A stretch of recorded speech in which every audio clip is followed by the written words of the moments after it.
So, Jake, first off, what's on this tape and why is it seen as so critical a piece of evidence for the special counsel?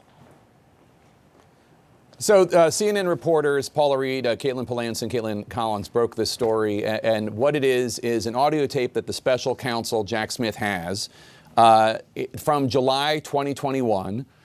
Ex-President Trump, former President Trump, at Bedminster, his resort in New Jersey, meeting with some individuals that are writing an autobiography of his former chief of staff, Mark Meadows. Now, on the tape, we are told Donald Trump is pushing back on an article in which Mark Milley, the chairman of the Joint Chiefs of Staff, is described as keeping Trump from attacking Iran. And Trump is angry about this and basically holds up a document, and we hear the rustling of papers. We're not sure if it's actually the document in question, but he refers to a classified document that would disprove all of this, but he says he can't share it because it's classified. Now, why this is significant is because that would seem to suggest that Donald Trump knew that just because he brought documents with him from the White House to any one of his resorts didn't automatically declassify them, and that he didn't have the ability to declassify them just by thinking about them, as he claimed on Fox. And it seems to contradict what he has said about this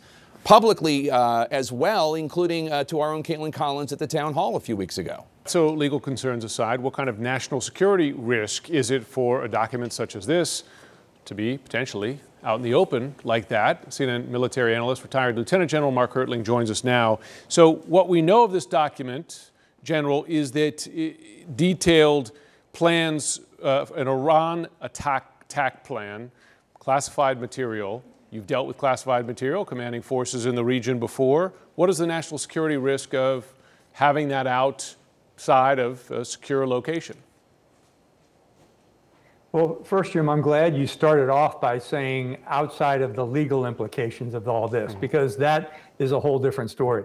What I'm most concerned about as a user of classified information is how much this gives our enemies, how much the potential is for not only waving these documents around in a room with reporters who are writing a book, but also the potential for the president to just have these documents in a friggin' golf clubhouse. That's the thing that just is amazing to me. This is nowhere near a SCIF location where classified documents are held. He's sharing it with others, in this case, reporters, but who else has he shared it with?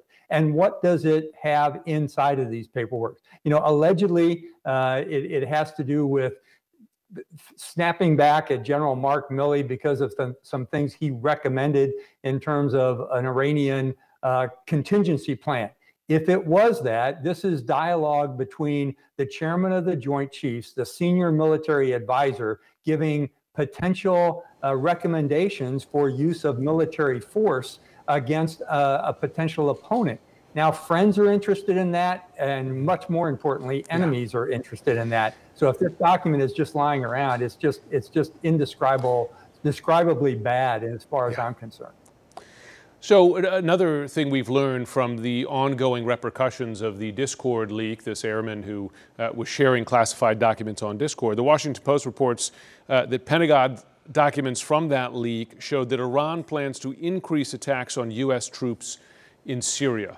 I wonder, because we've been watching the position of Iran in the region change. We've even had some of our allies reestablishing diplomatic connections with Iran. What is the state of the U.S.-Iranian relationship there, and has the chances of a direct confrontation increased given a revelation such as this? I think what we're talking about here in this case with the Washington Post article and the potential leaks through the Texera accounts is not just an engagement with Iran directly, but with the paramilitary units that they use in various regions, in this case, Syria. The thing that got my attention, truthfully, Jake, in this article by the Washington Post this morning was an increase in the use of something called EFPs, explosively formed penetrators. This is a type of improvised explosive device that, truthfully, our troops, my troops, when we were in Iraq, experienced as Iranian militia came across the border into Iraq and use these. These are extremely dangerous weapons. They're much more deadly than a typical IED. They can penetrate a couple of inches of armor. And we, truthfully, during a period of time when Iranian militias were using these AFPs in Iraq, we saw more casualties than we had just simply from IED. So the fact that they could be using them in Syria and using them against the Kurds is, and against the type of equipment the U.S. and Kurdish partners have in that area is extremely dangerous.